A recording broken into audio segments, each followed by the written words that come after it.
Do you like artifacts? Do you like artifact creatures? Do you like +1 counters?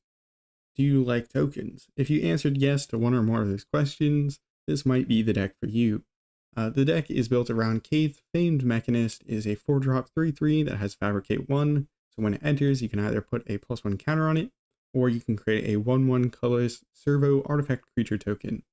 Now, Cayth gives other non-token creatures you control Fabricate 1 as well, and you can pay 2 to tap Cayth and populate, which allows you to create a token copy of a creature token you have, or proliferate, which allows you to increase the number of counters on permanents or players as you choose.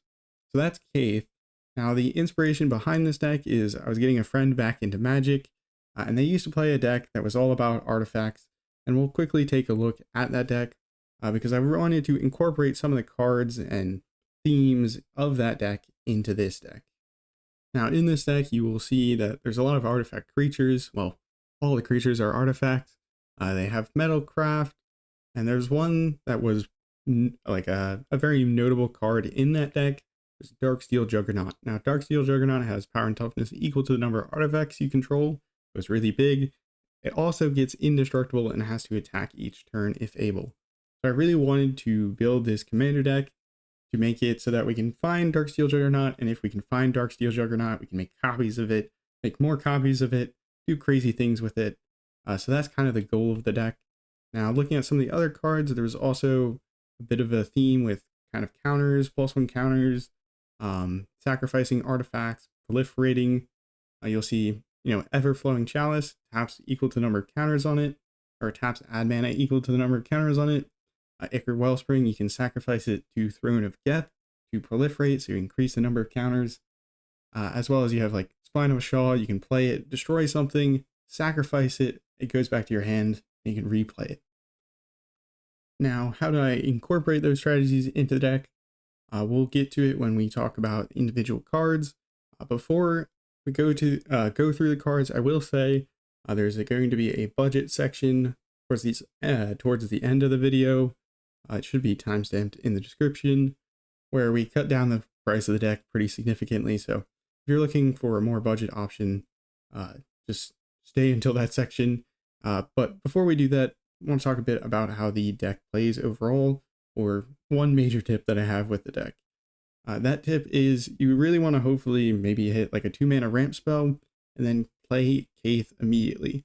You really want to get Cayth down immediately, and you're generally going to want to create servo tokens. The reason being is if you play Cayth immediately, you get that servo token, which you can sacrifice and do a bunch of things with, but every other creature you play is going to come with a servo token. This will mean that you're going to be increasing your artifact count, so when you get something like a construct token, that token is going to be massive. So that's kind of the big tip in the deck.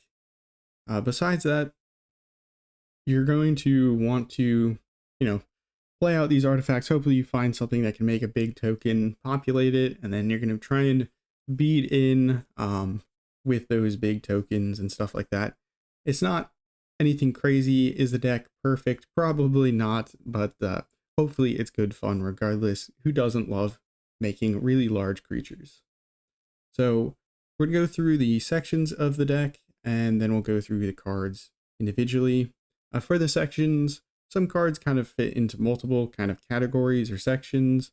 I just tried to put them in which ones I thought was the most reasonable one.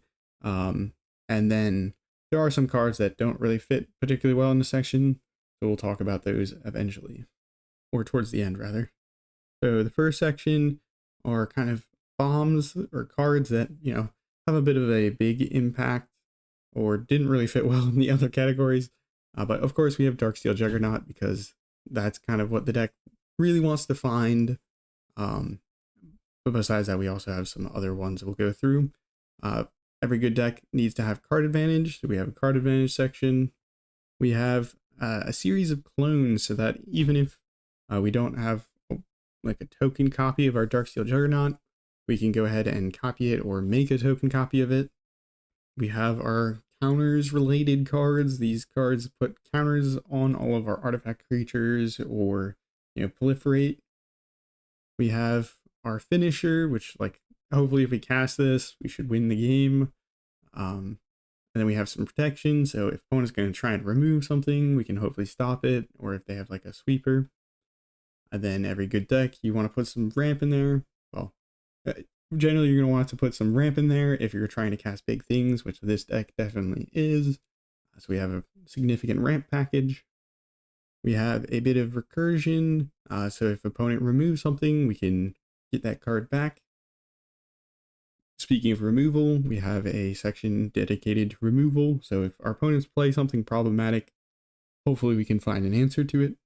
And then, of course, Cayth works well with tokens because we can populate those tokens. So we have a token subsection. Also, notably, if we have a bunch of artifact tokens, that increases the size of our construct tokens or our Darksteel Juggernaut. We have a few tutors to hopefully find whatever impactful artifact card we want. Well, the tutors aren't that broad, but I included a few because I thought they would fit well. And then a small untagged creature section that just some cards that were in the old deck, as well as just value pieces or just creatures. And then, of course, we have a nice little budget land section that hopefully will allow us to get the mana colors that we need to cast all of our spells that are in our hand. All right, digging into it a bit more deeply, for our bomb section, we obviously have Darksteel Juggernaut.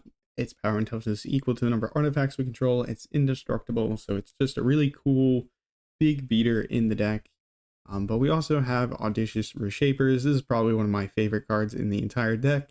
It is a creature that we can play, and then we can tap to sacrifice an artifact, reveal cards from the top of your library until you reveal an artifact card, and you get to put that card onto the battlefield. And then it deals damage equal to the number of cards revealed this way. Since this deck is playing so many artifacts, we're really going to be only revealing like 1 to 3 cards.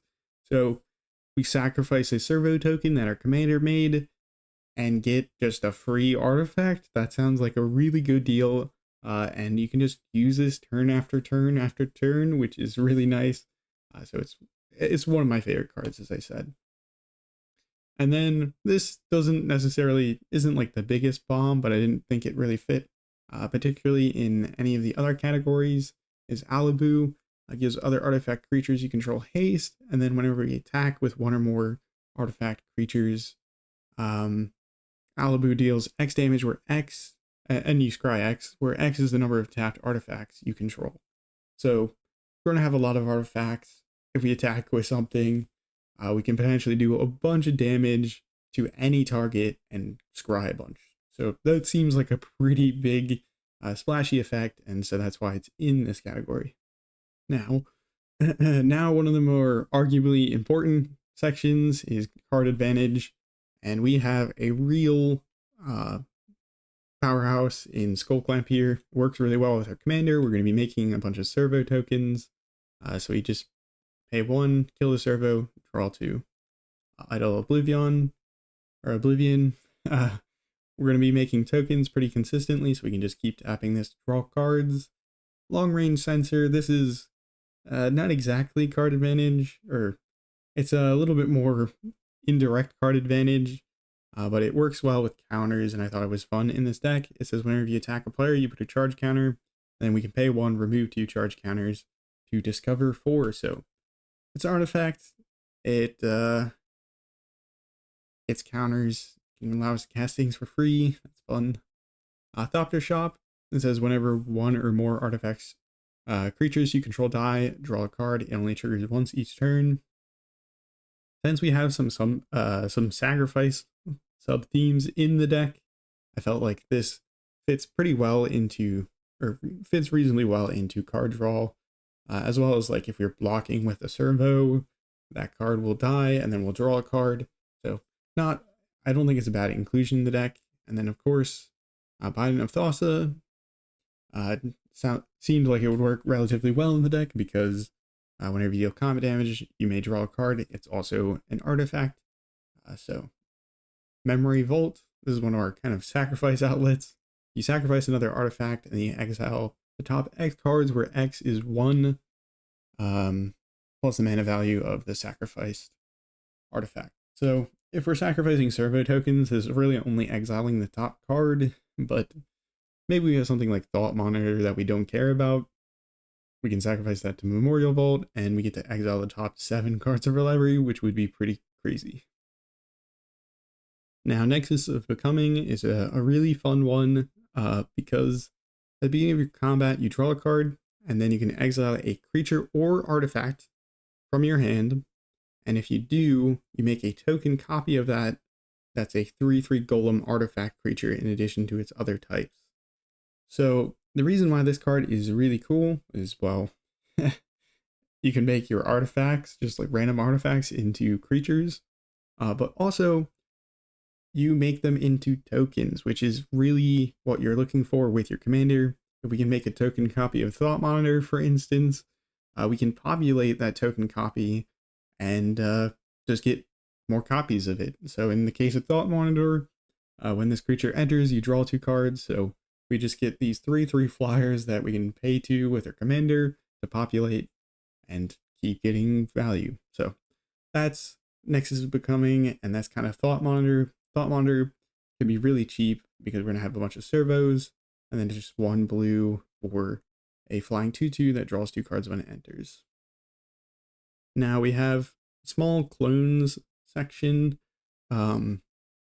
There's kind of like 2 styles to these clones, but Blade of Shared Souls, will go into this one first.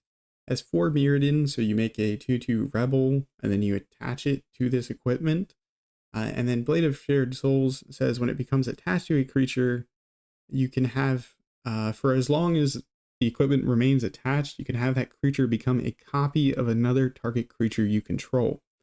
Now, that copy happens to be a token, so you can populate it with your commander.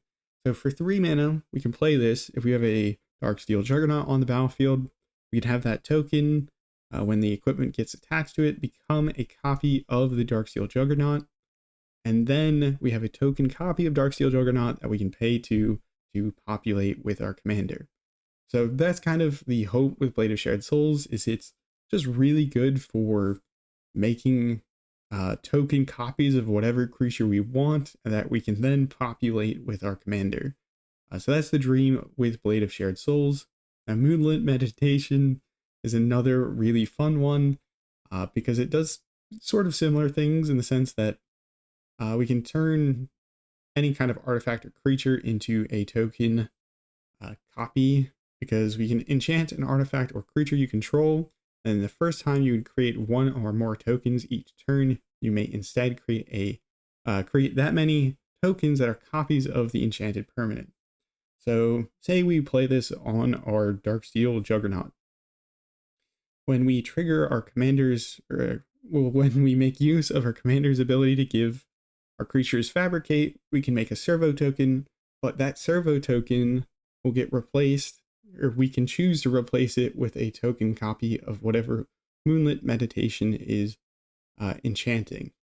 And so with this, we can make token copies of Darksteel Juggernaut or any other artifact or creature we want, which is fun. And then we have the more simple ones like Sculpting Steel, where it can enter as a copy of any artifact on the battlefield. Metamorph can either enter as a copy of any artifact or creature on the battlefield, which is nice. Alright, next is the +1 counter section. The first card, this one's just a creature that has modular, so it's going to enter with a +1 counter. There's lifelink. It's a cat. My friend has a cat. There's not really much going on here, but it's a counter that we can potentially proliferate. Steel Overseer, we can tap to put a +1 counter on each artifact creature we control. They're all artifact creatures pretty much, so this just puts counters on things, and then we can maybe proliferate those counters. Throne of Geth, we sacrifice an artifact, we proliferate. There's a card from the old deck, so really happy that we got to include it. Arcbound Shikari, this is another modular creature, so it enters with counters. But it also says put a +1 counter on each other artifact creature you control when it enters. So if we make token copies of this, we're putting a bunch of counters on things, or if we just play this, put a bunch of counters on things and then proliferate those counters.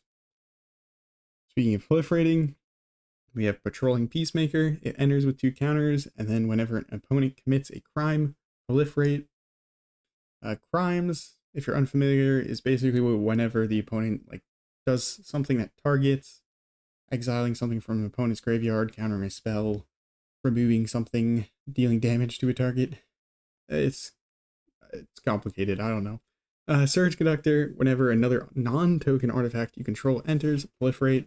So again, proliferating those +1 counters or those charge counters on our artifacts. Filigree Vector, when it enters, put a +1 counter on each of any number of target creatures and a charge counter on each of any number of target artifacts. And then we pay 1, tap it, sacrifice an artifact to proliferate. So again, just putting counters on everything so that we can then proliferate those counters over time. And then lastly, we have Lux Artillery. It's a 4 mana artifact that says whenever you cast an artifact creature spell, it gains Sunburst, and so it gets to enter with +1 counters for each color of mana spent. And additionally, if we have 30 or more counters among artifacts and creatures, this artifact will deal 10 damage to each opponent at the beginning of our end step. This card is not crazy in the deck, but I just thought it was fun extra value as a way to put counters on our artifact creatures. Alright, for the finishers, well, there's only really one, and it's an artifact that says creatures you control get +1/+1, flying and indestructible. The real kicker here is the flying, because if we have a giant Construct or a giant Darksteel Juggernaut, the opponent can just jump block it. So there are a few ways to give trample, but I kind of wanted to keep as much of this deck as artifacts as possible. I thought Eldrazi Monument fit really well in the deck as an artifact, and it gives things indestructible. It does have a downside. At the beginning of your upkeep, you have to sacrifice a creature, but we're going to be making a bunch of servos, so hopefully that won't be a problem. Now for protection, we have Skrelv Defector Might. It's an artifact creature that allows us to either pay 2 life or pay a white to tap it and give a creature, another target creature, hexproof from a chosen color. So that's pretty good. And then we also have Swan Song, which allows us to counter pretty much most non-creature spells for 1 mana. So I can stop sweepers, or if our opponent's going to be playing something really big, like a Breach of the Multiverse, something crazy like that, you can cast this to try and respond to that. Usually though, with counter spells, as always, really don't want to fire this off willy-nilly. Keep it to save yourself from dying. Now for ramp, we have a few cards that care about charge counters. In Astral Cornucopia, you play this for 3 mana, enters with 1 charge counter, taps for mana of any color. Everflowing Chalice, you can pay 2 mana repeatedly to put counter on it, and it adds a colorless for each charge counter on it. Soul Ring, pretty self-explanatory. Wayfarer's Bauble, it's an artifact you can pay to sack to tutor up a basic land to the battlefield. Dowsing Device, this card is quite nice in this deck because when it enters or another artifact enters, you can give a creature +1/+0 and haste, and then if you have 4 or more, it flips into a land. So this can ramp you that way, and that land actually has extra utility in the sense that you can pay 3 to give target creature you control haste and +X/+0, where X is the number of artifacts you control.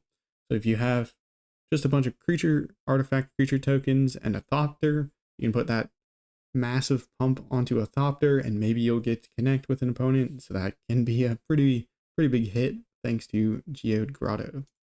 Now Ethereum Sculptor just makes artifacts cost 1 less. A Gold Mirror, Iron Mirror, Ornithopter of Paradise, and Silver Mirror are all just mana dorks. Then we have our talismans. We have Conviction, Creativity, Progress. I forgot that I could just put Arcane Signet in this deck, so please excuse that. Solar Array, this is a fun card because we can tap it to make mana of any color, and then the next artifact spell gains Sunburst, which I believe this is the one that creatures get +1 counters for the number of colors you spent, as well as artifacts get charge counters for the number of colors you spent. Voyager Quick Welder, Artifact spells cost 1 less to cast. And then Crystalline Walker gets +1 counter for each color spent to cast it. So you can enter with 3 +1 counters, and you can remove +1 counters to add mana of any color. So you can proliferate those +1 counters and bank up a lot of mana, and then you can use it on whatever you want, which is pretty cool. Now for Recursion, it's another +1 counter creature. It's modular too, so it enters with 2 +1 counters. You can remove a +1 counter to put target artifact card from your graveyard on top of your library. So it doesn't go immediately to your hand, but if somebody removes something that you wanted, you can put it on top of your library, draw it next turn, and recast it. And then for removal, staying on theme here, we have Dispatch, which has Metalcraft, where if you have 3 or more artifacts, you can just exile a creature. Requisition Raid allows you to destroy artifacts and enchantments, as well as put a +1 counter on each creature target player controls. So if you put +1 counters on everything you control, you can then start proliferating those counters and build up a sizable board that way. Spine of a Shawl, this is one of the cards from the old deck. Works well with Sacrifice, can destroy any permanent, which is quite nice. Then Organic Extinction destroys all non-artifact creatures. So it's kind of an on-theme board wipe that also has Improvise, where we can tap artifacts to help pay for it, which is nice. Now for the token section, we have Weapons Manufacturing, which makes munition tokens whenever a non-token artifact enters the battlefield under our control. Those munition tokens, when they leave the battlefield, can do 2 damage to any target. This deck doesn't have a ton of great things to do with the munition tokens always, but just having more artifacts is always good in this deck, because it means that we are going to be increasing the size of our constructs and our Darksteel Juggernaut. So sometimes you just have a bunch of munitions, but they just at least count for artifacts, which is nice. Golem Foundry, whenever you cast an artifact spell, you put a charge counter on it, and then you can remove 3 charge counters to make a 3/3 golem. So it can make tokens, it cares about counters. Pinnacle Emissary, whenever you cast an artifact spell, you make a 1/1 drone with flying, can only block creatures with flying. So this just allows us to, again, flood the board with tokens so that we make our constructs really big. Now, Simulacrum Synthesizer, this is kind of a card that makes constructs in the deck. Whenever another artifact with mana value 3 or greater enters the battlefield under your control, you can make a 0/0 construct artifact creature token that gets +1/+1 for each artifact you control. So the deck is stock full of artifacts, and a lot of them are going to be 3 mana value or greater, so you can trigger this multiple times, and then as soon as you get 1 construct token, the cat's out of the bag, because you can start populating it with your commander. So you're just going to have this army of giant constructs, because you can just keep on making token copies for 2 mana with your commander. Try to Hanger Automaton works really well in this deck, because if you were to make an artifact token, you make additionally you make a Thopter token, and then it gives all your Thopters +2/+2. So this is a good example of like weapons manufacturing might not be doing a lot with the munitions, but they're creating artifact tokens, which will also allow us to create Thopter tokens. But also our commander allows us to make servo tokens, and then when we make those servos, we can make Thopters in addition, which is cool. Thousand Moon Smithy is kind of a simulacrum synthesizer at home to some degree, because when it enters, you make a gnome soldier artifact creature, which power and toughness is equal to the number of artifacts and or creatures you control.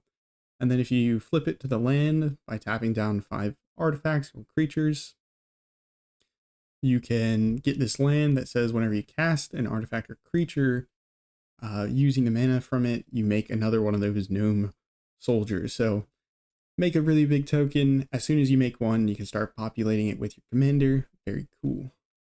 Illustrious Wanderglyph is another one of my favorite cards in the deck. Maybe it's just because I like the art on the card, but is a 5-drop 2/2 that says other artifact creatures you control get +2/+2 as long as you have the City's Blessing. This is really good in this deck because we're going to be making a lot of tokens, so we're going to be easily able to get that City's Blessing that cares about 10 or more permanents. And then, yeah, we have all artifact creatures, so that's going to be +2/+2 across the board. And then Illustrious Wanderglyph also says at the beginning of each upkeep, create a 1/1 colorless gnome artifact creature token. So at the beginning of each opponent's upkeep, you're going to be making a gnome. At the beginning of your upkeep, you're also going to be making a gnome. So just lots of tokens to flood the board with. If you have like Moonlit Meditation, you could see how this would get really crazy because you're going to be making a token every single upkeep that you can replace with whatever you're enchanting. Now, talking about crazy, Brutaclad, this is kind of almost, I would say, another finisher in the deck. Because Brutaclad gives creature tokens haste, but more importantly, at the beginning of combat on your turn, you create a 2/1 mirror, and then you may choose a token you control. If you do, each other token you control becomes a copy of that token. Now, hopefully you can see where I might be going with this card is that if you have one construct and a bunch of servos, all those servos suddenly become constructs and it's going to hurt a lot. So yeah, that's kind of the dream with this card. But additionally, if we somehow make a token copy of any of our other cards, we're probably going to be happy to turn all of our munitions tokens into copies of that creature. So really fun card in this deck.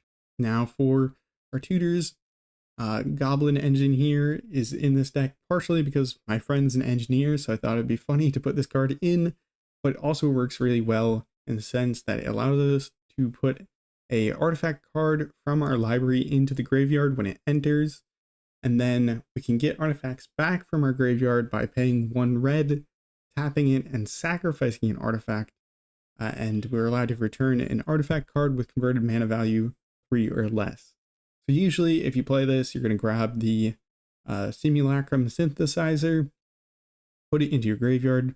Next turn, you're going to pay 1 red, tap this Goblin Engineer, and sacrifice a servo to then put that Simulacrum Synthesizer onto the battlefield. So that's kind of what the card does, is it can reoccur things, but it also can just grab us our synthesizer or whatever else we care about, because a lot of our cards are artifacts and a good portion of them are, 3 mana value or less. Repurposing Bay, again, another kind of tutor that cares about sacrificing artifacts, so it works well in the deck, but we can pay to, it's Birthing Pod for artifacts, but yeah, you can pay to sacrifice an artifact, search your library for an artifact card with mana value equal to that card that you sacrificed, plus 1 mana. And so we have a deck full of artifacts. I'm sure we can find something fun to replace whatever we sacrifice. Now, Transit Mage, this is very direct tutor to our Darksteel Juggernaut, because when it enters, we can search our library for an artifact card with mana value 4 or 5 and put it into our hand. So we can grab our Juggernaut, we can grab our Thousand Moon Smithy, we can grab our Finisher. So this card works really well in the deck. It's a narrow tutor, so it's not going to be grabbing absolutely anything. So I like it in this deck. I will say that this is the Transit Mage is a cycle of mages. So when we get to the budget deck, notably if you have anything else you want to like replace, you can replace it with one of the other mage cards that tutor up artifacts into your hand of a specific mana value. So that's just another way you can take the budget aspect if you need to cut cards. And then for our remaining creatures, we have Cyberman Patrol, a fun Doctor Who card that gives artifact creatures you control afflict 3. Etch Champion is a card from the old deck that when you have 3 or more artifacts, it has protection from all colors. So pretty much unblockable, which is really fun. If you start sticking counters on it, it can start sneaking in for some damage, and it can also block really well. So just pretty cool and fun card in the deck. And then Shimmer Mirror, this is another card from my friend's kind of old collection, and I thought it fit well in the deck because giving yourself flash can allow for some interesting lines of play.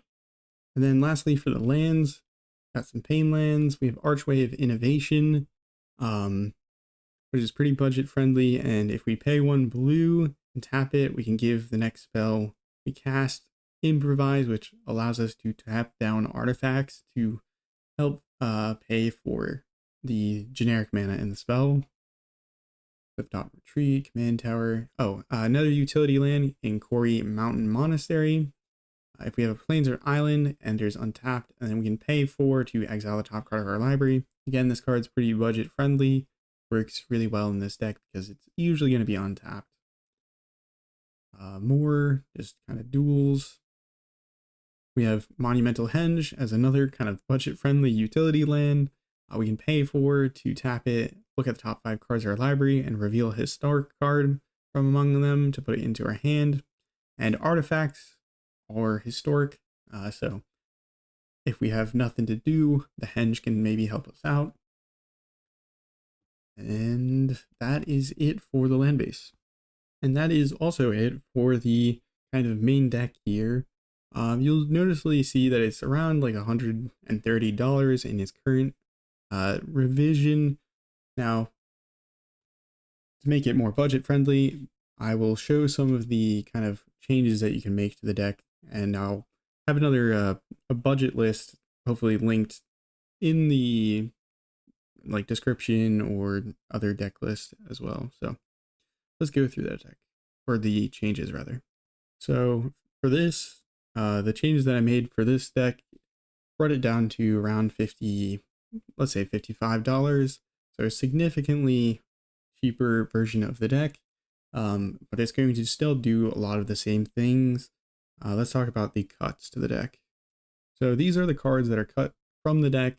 These cards they're the real big cost centers of the deck. I always find that if you look at a deck, if you go to go here, and 1 second, we go to view options, we go to text, we sort by price, should be able to quickly see what's costing a lot of money. So you can see Simulacrum Synthesizer, really expensive card. Using that, was able to kind of cut out some of the most expensive ones, those being Filigree Vector, it's like $17, Cybermen Patrol, it's $4, Goblin Engineer, like $8, Simulacrum Synthesizer, $29, Arcbound Reclaimer, $4, Illustrious Wanderglyph, $14, and Swan Song for $8.50. So these cards, some of them are kind of, they're reasonably good, but Filigree Vector, I feel like this one's not as good as the price. I think it just hasn't really seen reprint. Cybermen Patrol, it's not particularly expensive, all things considered, but I just don't think it does a huge amount in the deck, so you can cut $4 pretty easily there. Goblin Engineer, $8 is getting up there in terms of price. Simulacrum Synthesizer, just one of the actually, I think it is the most expensive card in the entire deck. I was lucky enough to pull this card in a pre-release, and so kind of why I have the card, and that's why I put it in the deck for my friend, but just really expensive. So we're trying to cut cost. Definitely a good one to cut. Arcbound Reclaimer, it's Recursion, but $4 for it, probably can find a cheaper option. And then Illustrious Wanderglyph.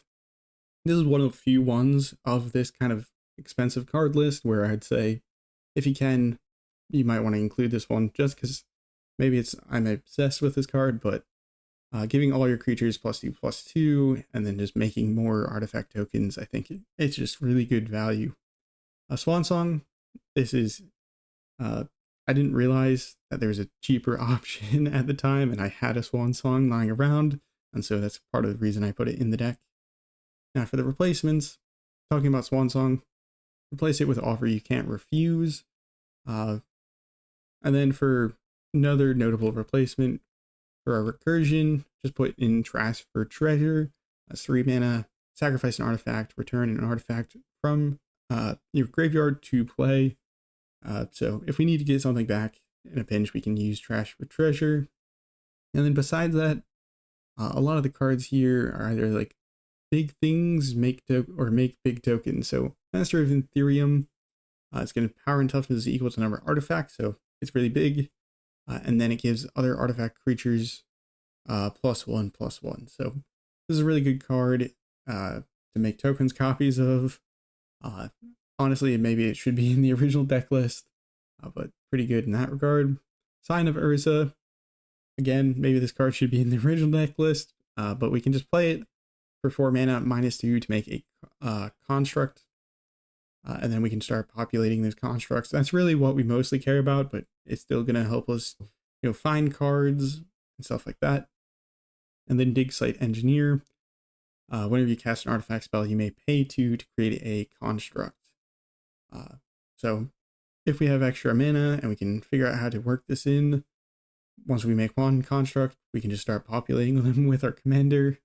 And then some of the other ones that I should go through is Hangerback Walker. I thought this card kind of worked relatively well in the deck because it cares about +1 counters and it makes Thopter tokens. And so yeah. And then lastly, I think this card is really fun, but it's a little slow, but I think you can probably make it work. It is Prototype Portal. When it enters, you can exile an artifact card from your hand, and then you can pay X, where X is the mana value of that card, to tap the Prototype Portal and make a token copy of the exiled card. Now this works well in this deck because if we make token copies of, I don't know, Master of Ethereum, we can start populating them with our commander again. And so yeah, honestly, this card is a fun card, and it works pretty well in the deck. Those are the kind of budget changes that I would make to make the deck more budget friendly. All right, lastly, before we wrap this up, if you scroll down all the way down on Moxfield, you can practice like mulliganing hands, and then you can playtest the deck. We're going to go ahead and do that just to hopefully give a little bit of an idea of how I would play the deck, and as well as some of the cool things the deck can do. This hand, I'd probably keep it. You have, 3 mana. You have ramp on 2. So you can play like turn 1 Plains, Wayfarer Bauble, turn 2 Monumental Henge, crack the Wayfarer's Bauble, turn 3 play the Monastery in the Repurposing Bay or something. But yeah, overall, good hand. This one I would keep. We have all our mana colors. We have Clifftop Retreat, Mountain Island. We have ramp on 2, so we can get our commander down turn 3, and then we also have Thousand Moon Smithy, so we get a giant artifact we can populate. We also have Sculpting Steel to maybe copy something. I don't see anything we can copy yet because our commander is legendary, as well as the Thousand Moon Smithy. This hand, I would probably keep this hand. Let's draw a card. Yeah, that probably hand would probably have been a little bit bad just because we had no ramp. But it would probably been okay. This hand, I definitely keep. We have, 3 lands, a ramp, play our commander turn 3, and then start playing our other stuff, going off that way. Keep this hand because we have 3 lands and the Cornucopia, so that can ramp us and fix our mana. We also have the Transit Mage, which can help us find our Darksteel Juggernaut, which is fun. Keep this hand. We have 4 lands. We have, 3 drop into our commander on 4. It's not great because we have nothing on 2, but alright, this hand I would definitely mulligan just because you have 2 mana, you don't have all your mana colors, you don't have any ramp, so you're at the mercy of your top decks. Again, I'd probably keep this hand. We have ramp on 2 to get our commander down. So that is some hands. Let's go ahead and try and playtest one of these, just see how we do. Troll for turn, play. We'll play the Clifftop Retreat tapped on turn 1. Go to turn 2. Play the. I guess we could play the Orchard. Play the Chalice. It gets 1 counter. Turn 3. Play a land. We can go ahead and cast our commander. When we cast our commander, we will get a servo token. Under player or okay, it is under actions. Sorry, since I have the UI so large, it is a little confusing. All right, servo token. Turn 4. We still have a land drop, which is awesome. We have 5 mana at our disposal. This Thopter is discounted by 2. Honestly, I think we want to get down weapons manufacturing to start making tokens, but we also have Wanderglyph. But if we Wanderglyph with Nexus of Becoming, that could be pretty fun. To play, this is 7 mana. So it's discounted by 2. It's 5 mana. Maybe we just play the Thought Monitor. Draw 2 and try and find a land drop for next turn so we can cast the Nexus. If we play this, draw 2, we found a land drop for next turn. Turn 5, play an island. And what I want to do, because I think it's optimized for fun, we'll play Nexus of Becoming. At the beginning of our combat, we draw a card, and we can exile a creature card from our hand. If we do, create a token copy of that card that's a 3/3. So if we want to, we can, oh wait, we don't actually even have to do that. We can just click there. So now we have a token copy of Illustrious Wanderglyph.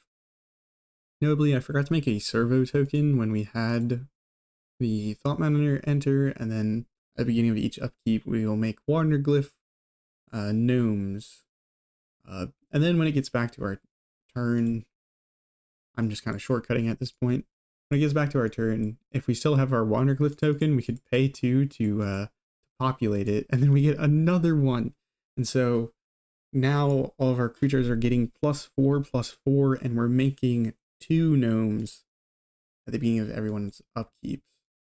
So I think that's pretty good example of a game. Let's play one more just to try and see a bit of the consistency here. 2 lands, ramp on 3. I don't think we can keep that.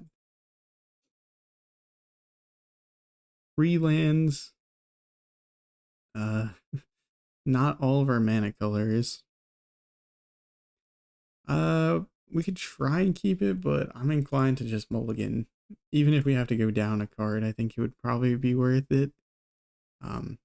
We'll assume that our friends are playing with very kind mulligan rules, and we'll just go and keep the 7. Turn 1 is pretty disgusting because we have Soul Ring. This card should be a game changer. Play Soul Ring, tap it, play Idle Oblivion, turn 1. Turn 2, play a Mystic Monastery.